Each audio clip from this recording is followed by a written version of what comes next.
Welcome to Optimizing Your Health Outlook. I'm Dr. David DeRose. It's good to have you with us tonight, and we're glad for each one who's joining us on YouTube as well as Facebook, and those of you on Zoom, of course, can interact with us. We are on the 6th evening of our journey, and we're going to transition right over to our PowerPoint slides at this point, and that way I'll give you an opportunity to really visualize exactly what we're talking about as we talk about some things that I believe can really make a big difference as far as your whole person health. So we're talking tonight about things that are related to the Methuselah Factor. That's optimizing your blood fluidity. And tonight we are looking at I think some of the most exciting material because it's extremely practical. We're talking about hydrotherapy, water treatments. That's going to be our featured video this evening. So with that in mind, I want to remind you what we're doing in this series. I know we've got new people that are watching each week. Some of them, in fact, it seems the majority of them jump on after the live presentation. So I like to make sure we're all on the same page. You can see here a list of the presentations we've had in the series to this point, and just listing some of the dates there if you're going onto YouTube and trying to look at the archives of the meetings. You're noticing that we've been rolling out videos. If you're a subscriber to the Compass Health Consulting YouTube channel, we're showing some of these videos on Tuesday nights, but we're also rolling them out during the week. So if you're with us last week, we showed you video for day 10 of the Methuselah Factor Diet and Lifestyle Program. We're tonight showing episode 13 or day 13. So some people are saying, well, what happened to 11 and 12? Well, we put those out on YouTube during the week. So if you're not getting notifications, make sure you subscribe to the Compass Health Consulting YouTube channel, and you'll be able to take advantage of that. So compasshealth.net has a lot of other resources. A number of people have picked up the pre-publication pricing on a set of all of these 30 videos that we're releasing free of charge. You can watch them free. You don't need the set. But if you want to watch these in the future, they're not going to be archived online. We're just making them available in the video set and also for download in individuals that do pay a fee to do that. So this is the bonus to you going through the program. You get advantage of this whole series free of charge. What I want to remind you of as we're going through this is that not only can you watch these free during the summer, but we want you using the things that we're sharing, and to try to incentivize you to do that, we promised you a special drawing. That's coming up if you're keeping track today. I'm just looking at my watch to make sure I'm not dreaming. It is indeed July 14th. So that means 2 weeks from tonight, we're going to be giving away 2 sets. Those sets will include the new DVD series that we're releasing that has all of the episodes, all 30 of the episodes, plus 12 bonus videos that talk about why the Methuselah Factor is so important. We'll include a copy of the Methuselah Factor book and a copy of another DVD series that complements these resources called Longevity Plus. In order to take part in that process, you've got to actually participate in implementing the program. And the way you do that is you let us know that you're doing it. You tell us that you're following along, send us a copy of the log that is freely available, or just let us know that you're connecting with others daily about the program. If you're doing that, then that fully qualifies for what we're looking for as far as the program. If you have not downloaded the free chart for tracking your progress, you can find it right at compasshealth.net. You'll choose the Methuselah Factor. You see it highlighted there. And you'll see a picture of our book then you can scroll down and you'll see this area here for download chart. Do you see that there on the bottom of the page? And you can download figure 15. That is a way of keeping track of what you're doing.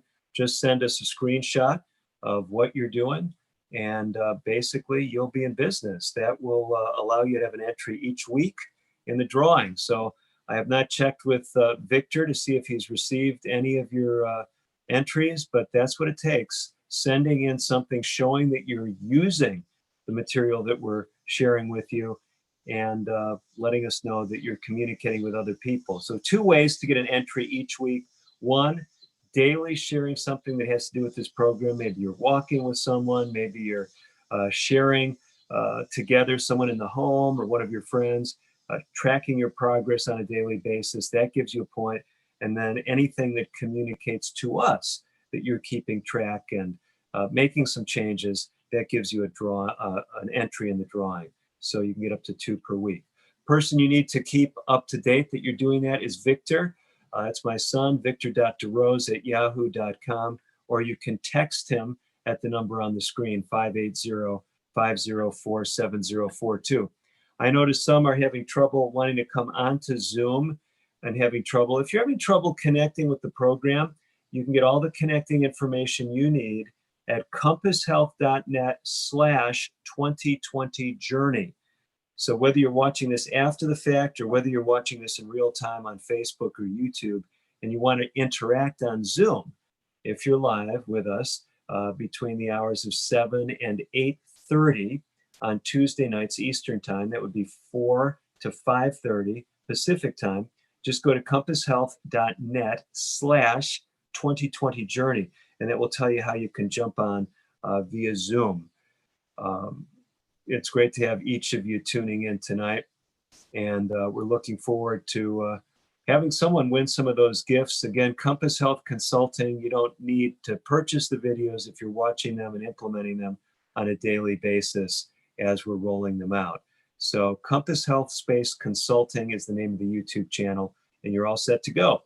Tonight, we're going to be showing you day 13, like I said, of the Methuselah Factor Diet and Lifestyle Program. You can expect over the next week that we will be releasing days 14 and 15.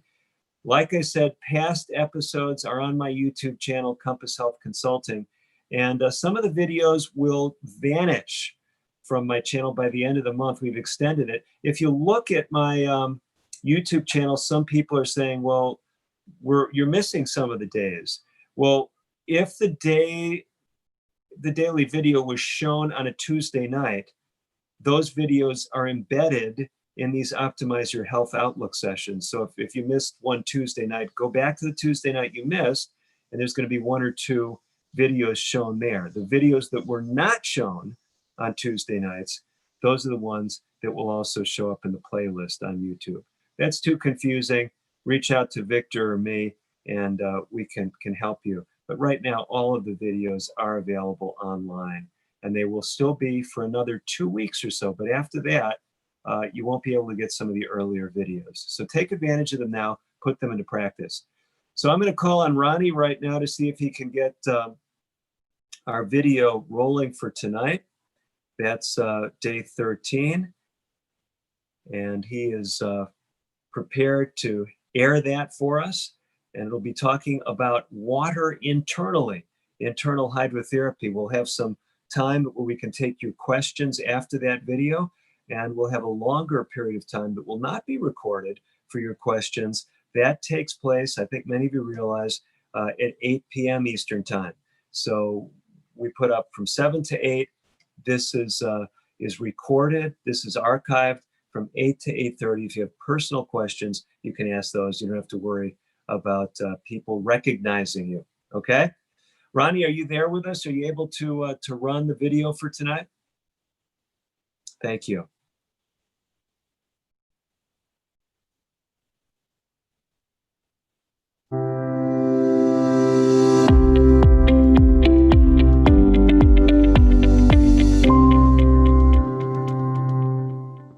Welcome back to the Methuselah Factor, 30 Days to Better Health. I'm Dr. David DeRose.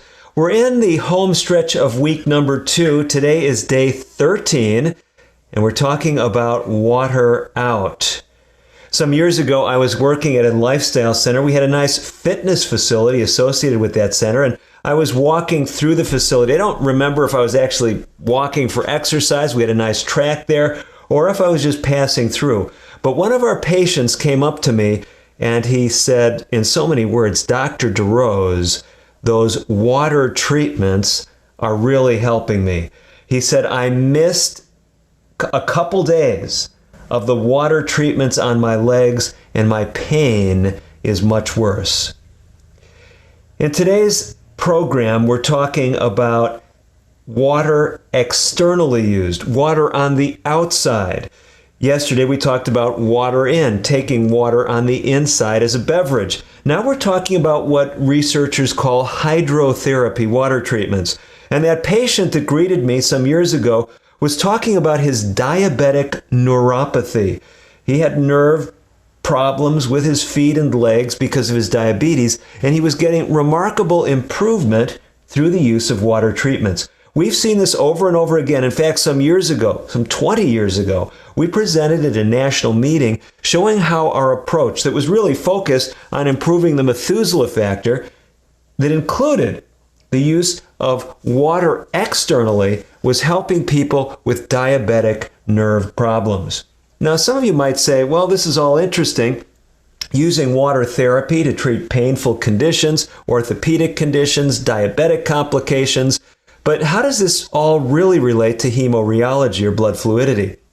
Well, it relates perhaps most directly because we're talking about an alternative therapy to one of the most commonly used practices when it comes to pain that actually can impair your blood fluidity. What I'm talking about are the non-steroidal anti-inflammatory drugs. If you open up my book to to chapter 27, day 13, Water Out, you'll find that we included a list of some of the common non-steroidal anti-inflammatory drugs. So what would they be? They'd be things like ibuprofen, naproxen, celecoxib, diclofenac. You say, well, those don't sound all that familiar to me. Well, how about some of the brand names? Advil, Motrin, Nuprin, Aleve, Celebrex, Mobic. Now, these medications may have a place in acute injury. They may have a place in people with chronic pain. I'm not saying that they don't. But the point I'm making is that these compounds have been found to worsen blood fluidity and worsen blood flow. For example, in the blood pressure department, these medications alone can raise blood pressures 14 or 15 points. And although some people over the years have thought of these drugs as being blood thinning, there are now evidence that some of these drugs can increase the risk of blood clots and other blood flow problems. So what I'm arguing for in today's lesson, in today's journey, if you will, in today's installment of our 30-day program, is that you look at the skillful use of water as an ally when it comes to better blood fluidity. If it can help you decrease your dependence on other medications like these non-steroidal anti-inflammatory drugs, then you can actually reap significant benefits. You say, okay, so you mentioned water treatments for diabetic neuropathy. What do these treatments look like? And if I don't have diabetes problems, might they help me if I have other joint problems? They can. One of the more common treatments that we use is something called contrast hydrotherapy. It's what we were using in that patient who had the diabetic problems. Contrast hydrotherapy basically starts by exposing, in this case, the limb, the leg, to warm water. We put that leg in the warm water generally for about 3 minutes, and then we switch the person into a cold water bath for about 30 seconds. We'll repeat those cycles about 5 times. So 3 minutes hot, 30 seconds cold, 5 cycles of that to complete a hydrotherapy treatment. Now, there are other forms of hydrotherapy or water treatment that have been used over the years. Some of them actually use steam. You might think of a steam bath, or you might think even of dry heat that's still sometimes put under this umbrella of hydrotherapy. I'm thinking in particular of sauna, that Scandinavian practice that is related to better blood fluidity. And that's what it is. The research actually shows, and I'm reading from the book here, The Methuselah Factor, investigators have found that sauna may help a variety of factors that influence hemorheology by decreasing inflammation, decreasing insulin resistance, and enhancing the availability of the blood vessel relaxing compound known as nitric oxide. The bottom line is simply this: water treatment can be an ally that can help you avoid things that worsen your blood fluidity and in and of themselves can actually help with blood flow. Day 13, water out. Use hydrotherapy, natural heating treatments, natural contrast treatments that can help you with pain and inflammation. I'm Dr. David DeRose.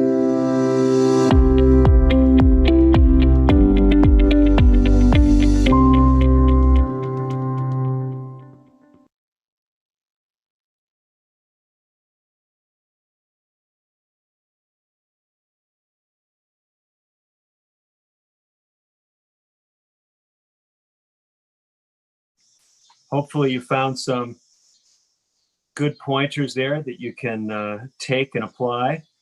We do have an opportunity, if you have any special questions, to tackle those right now. If any of you actually, I'm just kind of curious, have any of you actually used hydrotherapy in the past? Be interested in anyone sharing their experience. Pastor? Yes. Rose? Yeah, this is Jan. I have in the past, it's been a long, long time ago that I had used some hydrotherapy, and I was in a lot of pain at that time. And I think it helped a little bit, but I don't think I was able to continue it long enough. But my question is, like, if, for instance, if the area that has the arthritis pain and stuff is like your hip, how do you get immersed the hip in hot and then cold? And what's the best way to do that if you don't have like two bathtubs to step back and forth in? No, sure. That's a great question. So basically, when it comes to areas that are difficult to address, in a tub, I mean, you could use the example of your back, your hip, some of these large areas. What we recommend doing, several approaches. One is you can do it in a shower, so you can stand in the shower, especially running the warm water on that area in question. Yeah. And or you can actually use like a heating pad, alternate with an ice pack. That will work. The other thing that is an interesting thing that folks have used to try to tackle that is you can sit in a hot tub, and let's say you're focused on the hip, and then if you can do it safely, either stand up or sit on a chair in the bathroom outside the tub and put the ice pack on for like 30 seconds. So you can use the hot tub bath and then take that part of the body at least out of the water. If it's your back, you can slide under the tub and have your back in the hot water, then sit for 3 to 4 minutes, then sit out of it and put an ice pack or gel pack or something on the area. So there's just different ways of applying the hot and cold, but as long as you catch that principle, roughly 3 minutes of warm, 30 seconds of cold, and remember that magic temperature of 40 degrees Celsius or 104 Fahrenheit. If someone has impaired sensation, like someone with diabetes and numbness in their feet, always use the thermometer and never have the water above 104 Fahrenheit, which happens to be 40 degrees Celsius. Okay. Both of those are very doable. So that makes a lot of sense. Thank you very much. Great. Thanks for the great question. Any other questions or comments about hydrotherapy? I know some of you might have individual questions that you want to talk about when we're not recording. So that will happen at 8 p.m. tonight. So 8 p.m. Eastern, that would be 5 p.m. Pacific. We'll take other questions that will not be recorded. Anything that happens in the first hour, though, we record and archive. Okay, well, we're going to segue then over to the second part of tonight's presentation, and that is dealing with the spiritual dimension. So I'm going to go ahead and attempt to share my screen right now with you. So I'm just navigating over there. Here we go. And we'll share that with you. So for part 2 tonight, we're looking at the spiritual dimension of this series. We've been calling it Hope Awakens. Many of you actually viewed the series by Pastor Bradshaw. And what we've been doing in this portion is focusing on things that have health implications. We're going to look at a very interesting one tonight. Within the first few minutes, you'll immediately see some profound health implications that John Bradshaw didn't talk about in his series, but I think are especially compelling. And it will tie in with a subject that I promised you last week we would address. It has to do with the biblical concept of the judgment. Now, I know that may sound very scary, but we tried to observe last week that the judgment does not need to be something scary because we have the choice whether we're going to be the defendants, which could be quite intimidating, or whether we'll be the plaintiffs, whether justice will be rendered in our favor. And we'll be talking more about that. Tonight, though, I start with a very complicated graphic. Some of you were with us early in this series where we looked at some of these prophetic timelines, especially the book of Daniel, chapter 2. And if you were to take time to really look carefully at these 3 great prophecies in the book of Daniel, Daniel chapters 2, 7, and 8, you'll see they are parallel prophecies that are speaking about great world powers, starting in the days of Daniel with Babylon, and then Medo-Persia, going on to Greece and Rome. But what I want to draw to your attention is these boxes toward the bottom that we've highlighted in yellow. Because in Daniel 7 and 8, the focus shifts from earthly powers to judgment that will take place in heaven. In the book of Daniel are some compelling scriptures that suggest there is a heavenly judgment and that all of us should be aware of it. It's very important. So we're going to look at that tonight. The judgment in heaven in Daniel 7, where judgment is given to the saints, where the saints are, if you will, the plaintiffs. They're being, God is making a judgment in their favor. It is paralleled by something called the cleansing of the sanctuary in Daniel chapter 8. And we're going to look at those 2 elements tonight. Now, this whole concept of a judgment hour, like I mentioned, is quite intimidating to people to talk about judgment. And, you know, a lot of people say, well, why would God put these things in the Bible? Because a lot of people have been told, well, the Bible is something that gives encouragement, it's something that's edifying, it builds you up. People say, these are pretty solemn things. Why are these things in the Bible? And let's just look at a scripture in Daniel chapter 12, verse 1. It says, at that time, Michael shall stand up, the great prince who stands watch over the sons of your people. And there shall be a time of trouble, such as never was since there was a nation, even to that time. And at that time, your people shall be delivered, everyone who is found written in the book. So I want to point out a few things for you. The book of Daniel is speaking about a cataclysmic time in Earth's history called the time of trouble.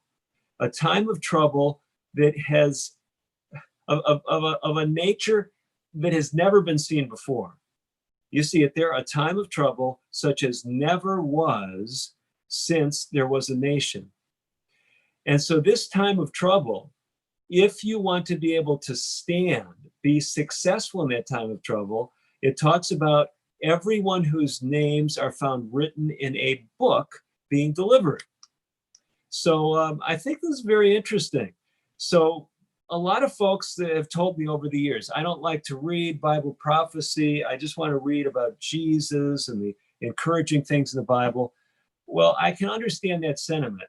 But if you think about it this way, if you knew something really bad was coming on this earth, to your home, to the stock market, to whatever analogy you want to use, wouldn't you want to know in advance so you could make adequate preparation? Wouldn't that be useful? Because remember, the focus in this is not to overwhelm us with fear, but it's that so we will be delivered. How does that actually happen? Well, let's get a little bit more context about when Daniel was writing about. After all, Daniel wrote around 550 BC, 550, 600 BC, that range. So a lot of folks would say, wow, boy, that was a long time ago. And folks would say, well, if if Daniel wrote way back then, how do we know that time of trouble hasn't happened already? Well, in the book of Daniel, as the book of Daniel is closing in Daniel chapter 12, Daniel is told that he should shut up the words and seal the book unto what the Bible calls the time of the end. And then there's this reference, many shall run to and fro, and knowledge shall increase. Contextually, most scholars say, well, this idea of many running to and fro is speaking about in the end times, many eyes will run back and forth in the book of Daniel. It's going to be sealed up until that time of the end. Others have said, well, there's a lot of running to and fro, at least before COVID-19. People were freely traveling around the whole world. There's a lot of limitations now when it comes to different places. And surely knowledge is increasing in general. But again, whether you look at this as something speaking to a general world condition or specifically to the book of Daniel, this is something the Bible said would happen and what the Bible calls the time of the end. Well, you say, okay, interesting enough. Well, what does that all have to do for us? Daniel was concerned about returning to Jerusalem. That's the context. You see, Daniel, as a young man, probably somewhere around 16 or 18, had been taken captive by King Nebuchadnezzar of Babylon. Daniel was brought from his home in what would be Israel today, all the way to the region of Iraq and Iran today. So the Fertile Crescent area to Babylon. And a lot of folks say, wow, that's a long way. It's a long way to go on foot. And Daniel is there, and the people of God, the Jewish nation, were going to be in captivity for some 70 years. So Daniel, as he's there in Babylon, his focus is on returning to Jerusalem. However, in Daniel 7 and 8, God is giving a message that brings us to some of the closing scenes in Earth's history. This time of the end is not the time of the end for Jerusalem, it's the time of the end for the world. And it seems that Daniel may have thought that some of these great events would take place before his people would return to Jerusalem. After all, that was his perspective. But God reveals in the book of Daniel, in the time prophecies of Daniel, that this would take us down to really our day. And we're going to look at that in some detail. So remember, as we're looking at some of these passages that some people have said are very solemn, very sobering, we're talking about God's motivation to prepare people to stand in that final time of trouble. Now, I promised you, I said early on, we're going to show you some things that are very medical in their application. We're just about there. So I know if you're joining us for the first time, you're saying, well, here's a doctor. Granted, he also has served as a pastor in a number of places.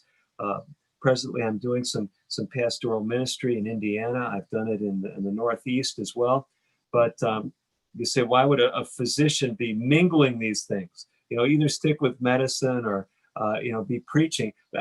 These things are related. I want you to see this tonight. And I think it's very interesting.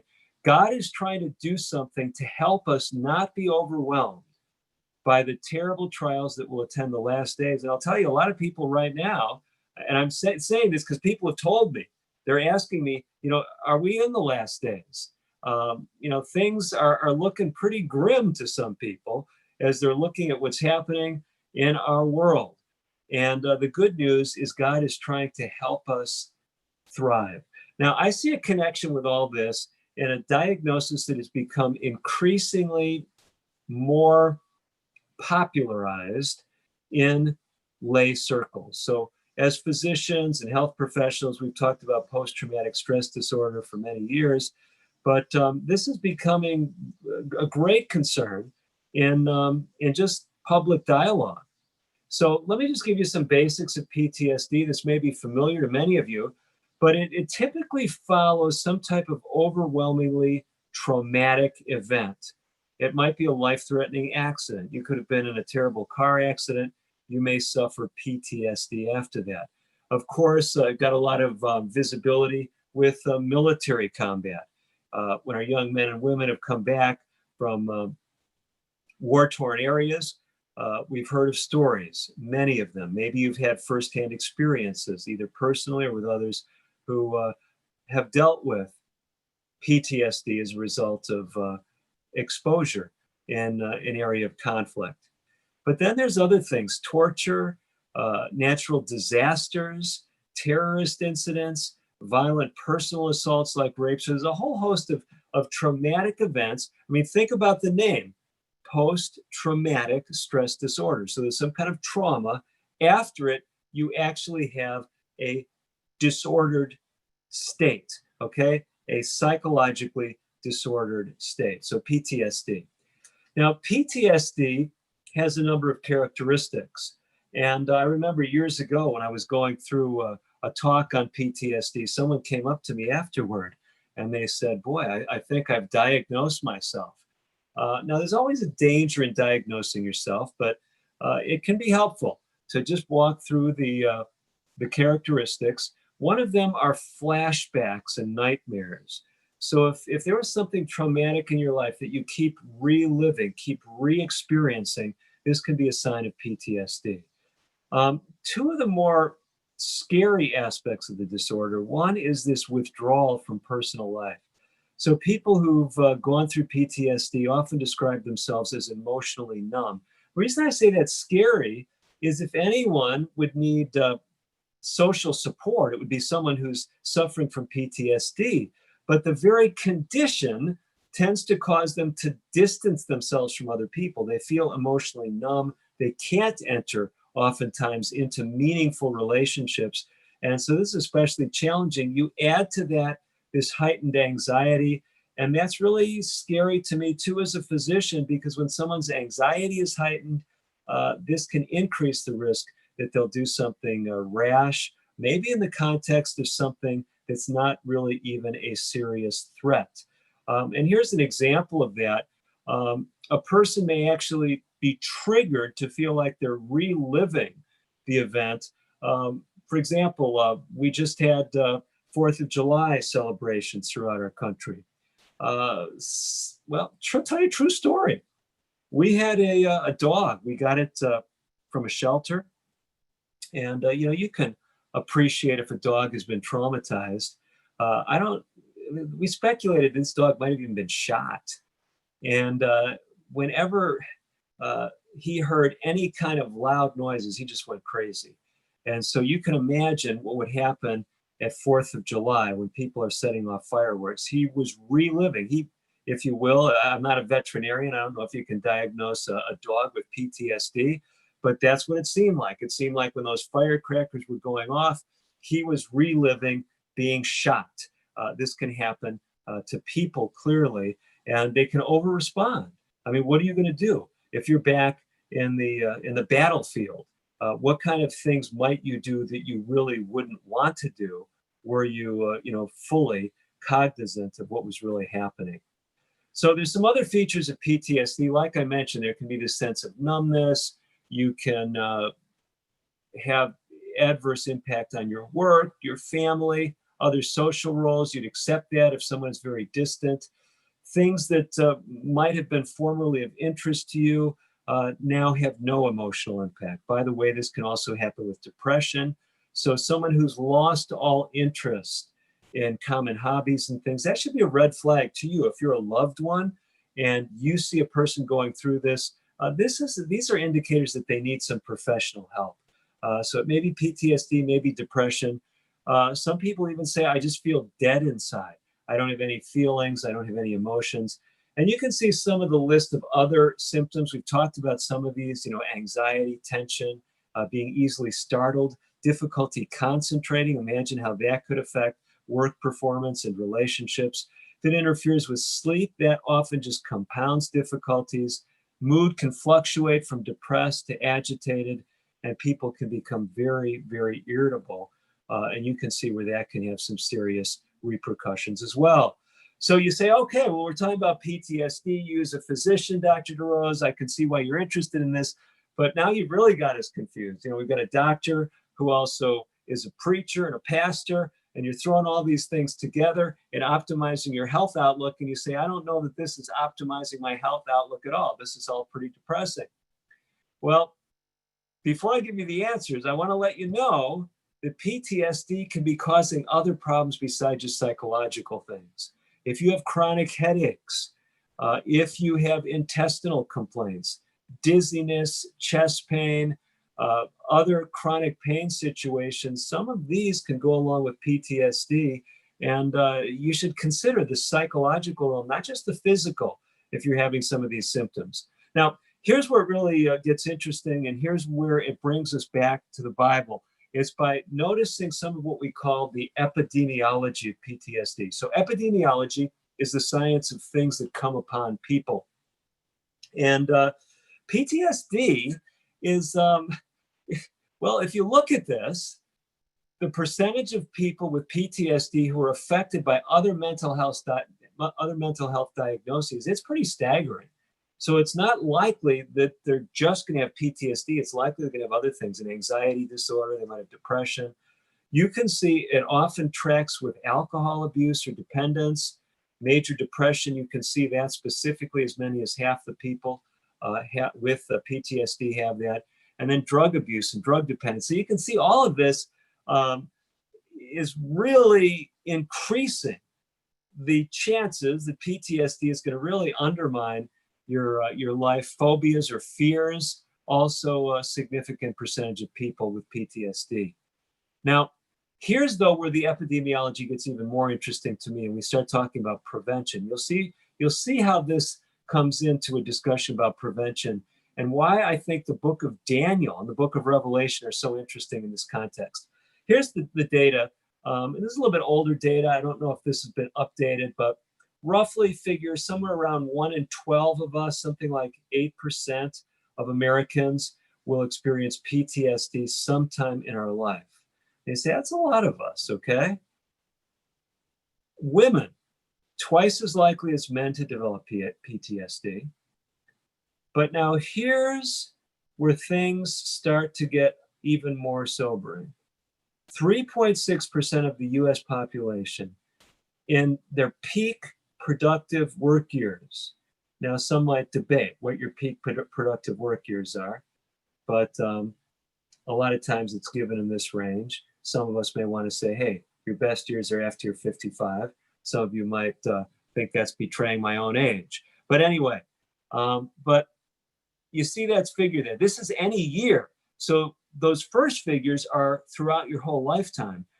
But it's not just spread out evenly. You can see it's a pretty high percentage, like 1 in what, 30 people or less that have PTSD at any given point in time, as far as any given year. But now this to me is an especially telling statistic. Over half of us will have a traumatic inner event sufficiently severe to induce PTSD. Now, I want you to just think about that. Over half of us will have something happen at some time in our life, maybe multiple events that could trigger PTSD. But you say, but wait a minute, look at that first bullet point. Only 7.8% of us actually will experience PTSD at some point in our lives. So why I find that fascinating is a lot of times, well, let me just go back. Way back in my educational history. Many years ago, I was actually had completed my medical training, but I was doing some additional training in public health. I would go on to get a master's in public health degree. While I was taking that MPH degree, one of the classes I took was a full class on stress and how stress impacts us, how we can deal with it. And back in that era, there was a lot of talk about a couple of researchers by the name of Holmes and Ray. And what they noticed is if you looked at life change events, you could predict whether someone was going to have stress-related problems. So for example, if you went through a divorce or you lost your job or you ended up in prison, I mean, some of these were major life change events. They could predict with a high level of confidence that people would have some serious repercussions, either mentally or physically. And so that kind of mindset, although there's truth in the associations, that kind of mindset is dangerous because a lot of us think that if we go through too much stress, we will be overwhelmed. We can't control it. But what I want you to notice about the graphic that I'm still showing you here is that people can go through severe traumatic events, so traumatic that many people would develop PTSD, and yet they don't develop PTSD. Do you see that? So if over 50% of us have things grave enough to trigger PTSD, but only about 1 in 12 of us have PTSD, there's something that perhaps could protect us from developing PTSD. And so this last bullet point on this slide is what I'm trying to drive home. The numbers affected with PTSD represent a relatively small proportion of those experiencing at least one severely traumatic event. That means you can experience severe trauma and not develop PTSD. So this is why we're talking about it, because we want to look at things you can change, things that you can do that can help decrease the likelihood that a traumatic event will trigger PTSD. Now, I got to be honest with you, there's some things you can't change, okay? The magnitude or the nature of the traumatic event. Some things are just more likely to trigger PTSD than others. So something that's a very global, affecting multiple people, that may be more likely to trigger PTSD than something that just affects one individual and you have a lot of supportive people around you. Genetics can make a difference. As we've already pointed out, women seem to be more susceptible. Age. Now, this is an interesting one. A lot of times people say, hey, Dr. DeRose, it's all downhill from here. And they give me some age. You know, if they're a gymnast, they may say at 15. It's kind of crazy when you reach your optimum as far as gymnastics, depending on who you talk with. But, if it's professional sports, maybe 28 is, the magic age where you've reached your peak and you're downhill from there. But here's something where the older you get, the better off you are. And that is you're less likely to experience PTSD the older you are. There's other non-modifiable mental factors. We're all wired a bit differently. But the point is there's some things we can't change when it comes to PTSD. But now here is a list of things that are modifiable, things that can change. It's a kind of a complicated slide, but you'll notice what I did. The left side of the graphic has 6 different categories of things that the research shows can help you avoid PTSD. And on the right side, I'm pointing out to you a number of things that the Bible and a right understanding of Christianity can help you actually deliver those things that are in the left-hand column. But let's just walk down the column and it'll become clearer if my initial explanation was not helpful. So first of all, we find that if you feel responsible for bad events, you're more likely to experience PTSD. Okay? So if you're feeling that it's your fault, that COVID-19 is ravaging throughout the world, that you should have made that trip to Wuhan, China, and if you had, you could have blown the whistle sooner and saved the pandemic, you're going to feel more responsible for bad events. And if COVID-19 has been impacting you, you could theoretically, if you're feeling responsible for that, be more likely to develop PTSD. Now, the Christian biblical perspective that counters this, we've been looking at this throughout our series, And that is if you recognize that you can trust your life in the hands of Jesus, that you can trust Jesus, that he's in control of what happens in your life. If you do that, you don't have to feel, yes, we might make mistakes, but you didn't cause COVID-19 to occur. You didn't cause the drunk driver to drive over the yellow line and hit your car. You say, well, I shouldn't have been going to Walmart at 3 o'clock in the afternoon. Well, why shouldn't you have been? Well, I kind of had this funny feeling. I'll be honest with you, some people have funny feelings about everything, okay? So my point is simply this: don't blame yourself for something that's not your fault. And Christianity addresses that. If you're trusting your life in Jesus' hands, you don't have to feel that it's your fault if something happens to you literally through no fault of your own. Look at the next one. Lack of functional social support. People that are isolated are more likely to experience PTSD. What I find so fascinating about the Bible, if you look at the New Testament, there's a great priority on connecting people to the church. You know, today we're in this virtual world, right? Here we are. We're meeting from all over the country. I know people outside the country have expressed interest in what we're doing on Tuesday nights. I don't know everyone that's tuning in or watching the archive videos, but my point is simply this. Most of us are not interacting at all. Now tonight at 8 p.m. Eastern time, about 15 minutes. That's 5 p.m. Pacific time. And you can do the math if you're in Mountain Time or Central Time. But my point is we will have more of an opportunity to dialogue if you'd like to do that. I'm not faulting anyone for not dialoguing on Zoom.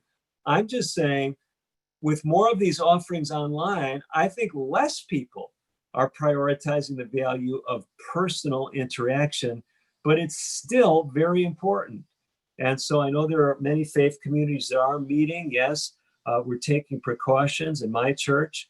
We're doing things to take precautions to try to decrease the risk of exposure to COVID-19. If someone unbeknownst to them comes to the sanctuary, we recommend wearing masks. And many of you realize the main reason masks are being recommended in public health circles are in case you have the infection, you don't realize you have it. And as you're breathing or singing or talking, you're expelling the virus. You have a mask on, much less likely that that's going to impact people around you. So again, we recommend wearing of masks. We don't force that on people. We keep our windows open, even if we have the air conditioning on, to keep ventilation in the sanctuary. But here's my point. Connecting with other people is important. It actually makes a difference as far as decreasing the risk of PTSD. Look at it sometime in the book of Acts. It talks about those who were added to the church. So people, when they come to Jesus, they're connected with a physical body of believers. Let's look at this third one. If you come from an environment, a social environment that produces shame, guilt, stigmatization, or self-hatred, this increases your risk of PTSD. So, I've talked with people over the years as a physician and as a pastor.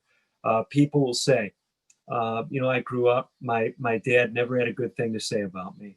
He always was telling me how stupid I was and how dumb I did things and how bad I was. Well, that kind of environment, if you're in that kind of an environment, it's going to make it more likely. Think about it. You're going to blame yourself.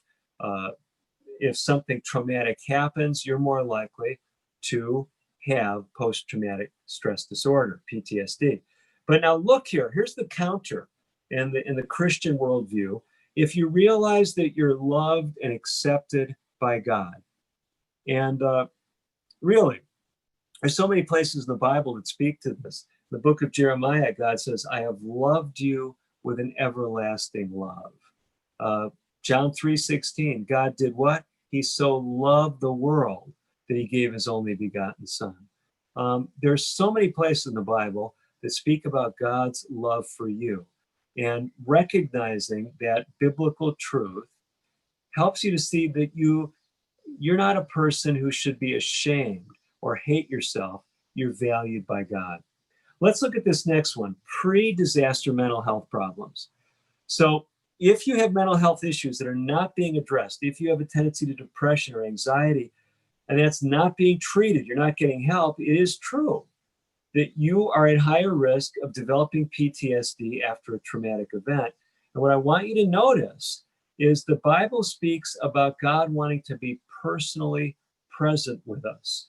Okay, and it's profound. We looked at the Bible verse in Psalms chapter 16, verse 11. In Psalm 16:11, we read that in Christ's presence there was fullness of joy, and God invites us to come into His presence. And this can actually help be part of what helps address mental health problems. Just a true story, I'll tell you. Commonly, as I've dealt with people who have mental health issues over the years as a physician, and some of you say, well, are you actually seeing patients right now? I've actually been seeing patients this week. I finally got set up to do some of this virtual medicine, and I've been doing telemedicine this week. I was actually supposed to be helping out in a clinic out in California where I'd worked for a number of years. It's an underserved clinic. But even that underserved clinic, they're not having as many people as usual come into the clinic. People are afraid. They don't want to be exposed to other sick people. So I've been doing some telemedicine. And some of those people that I've dealt with this week have had mental health issues. But here's my point. When I work with people who have mental health issues, one of the strategies I try to help them see is the power of rejoicing. If you want to read a great chapter on rejoicing, read the 4th chapter of the book of Philippians, Philippians chapter 4.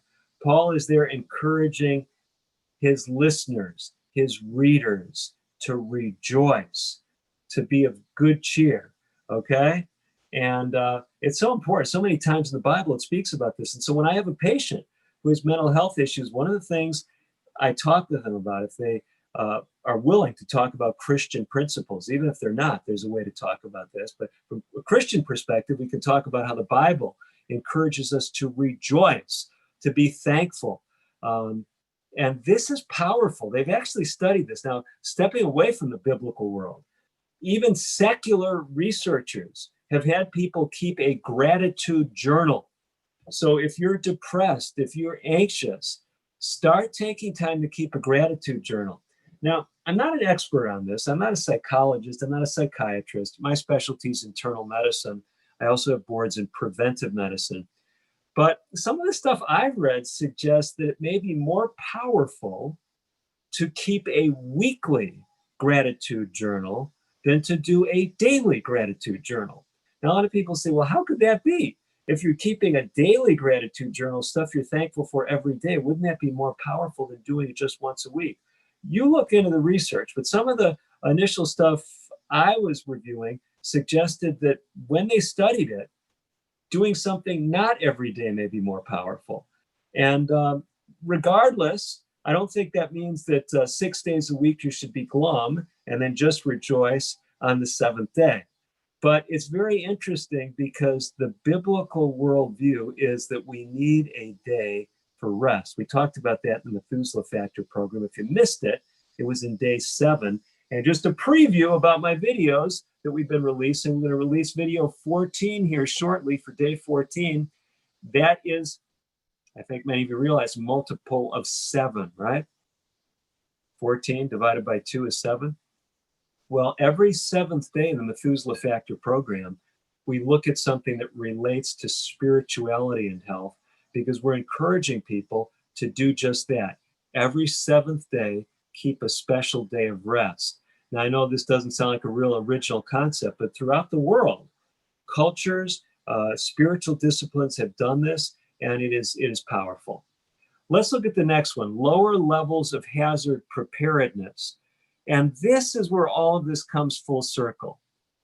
I've often talked with people, some of you may have heard me use this illustration about fire drills. And it's interesting to me. We have children as young as what, 4 or 5 years of age, maybe even younger, in school, preschool, And what do we do with these kids? We have fire drills. This could be traumatic.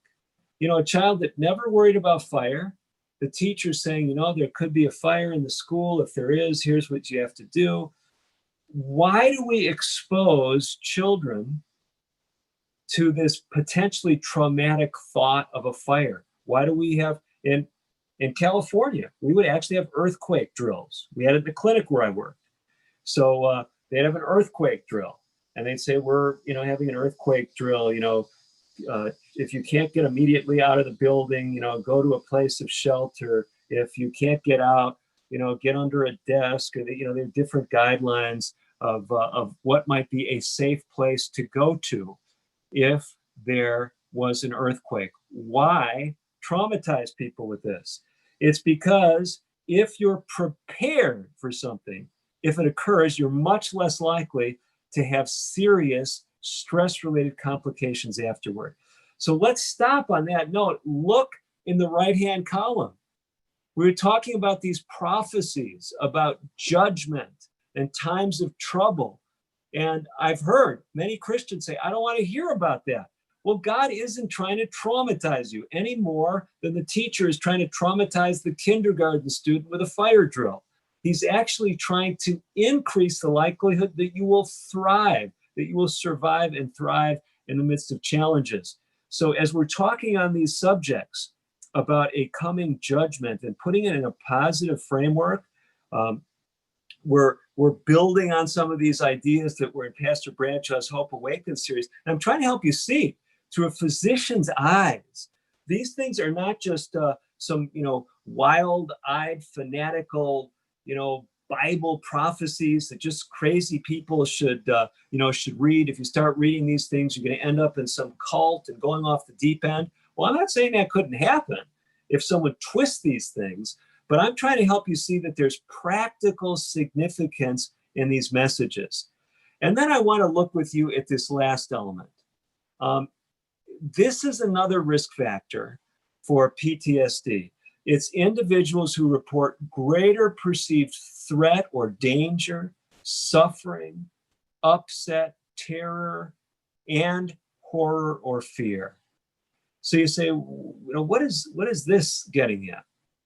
You know, you can put two people in the same situation, and some people are going to feel much more threatened, much more fearful than someone else. And you say, well, what can make the difference? One of the great biblical concepts is resting in Christ. It's resting, it's trusting in a loving Savior. This whole idea of the judgment and this heavenly sanctuary that we've started to talk about it some last week. I've tried to make a lot more of the medical connections this week, and the following week, with God's grace, I was hoping that we would be able to draw this medical foundation and get into some of the time prophecies that connect us to our era. But you know, I realize there's just so much material that you can only cover so much in one evening. But what I want you to see is that in these biblical prophecies, as we'll continue to look at them, God is trying to give us this confidence that He's in charge. He's above all the trials, all the trauma happening on this earth, and that we can trust Him as a loving Father who's above everything that we're dealing with. He has a solution to our problems. And Bible prophecy shows a positive end, that God is going to recreate this earth. He is going to bring an end to sin and suffering and pain. And that is really a note that I think is worthy of a closing note in tonight's presentation. And it is a fitting one because our time has pretty much slipped away from us. So before we close out kind of the didactic portion of the meeting and go to our interactive portion, for those of you that might have individual questions, I would like to actually pray for each of you, whether you're tuning in live or whether you're tuning in by way of video on Facebook or YouTube, whether you're watching this in an archive setting or in real time. Let's just pray together right now. Father in heaven, we talked about a lot of somber things, sobering things.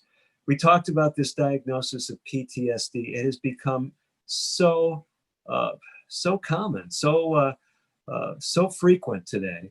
Yes, the absolute percentages may not be huge, but it seems like all of us know of people. We've heard stories of individuals struggling with this, and we realize that as we hear about prospects for further natural disasters or further epidemics or other things, we could be very scared, or we could stop and think about what we talked about tonight.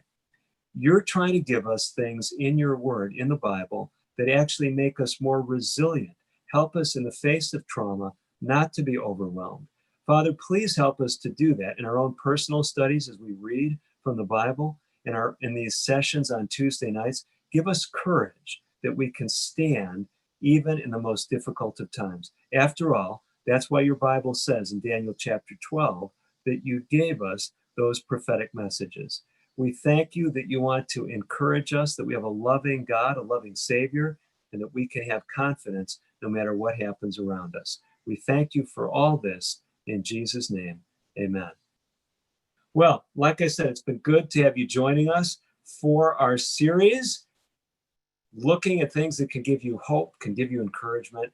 We'll do it again by God's grace next Tuesday.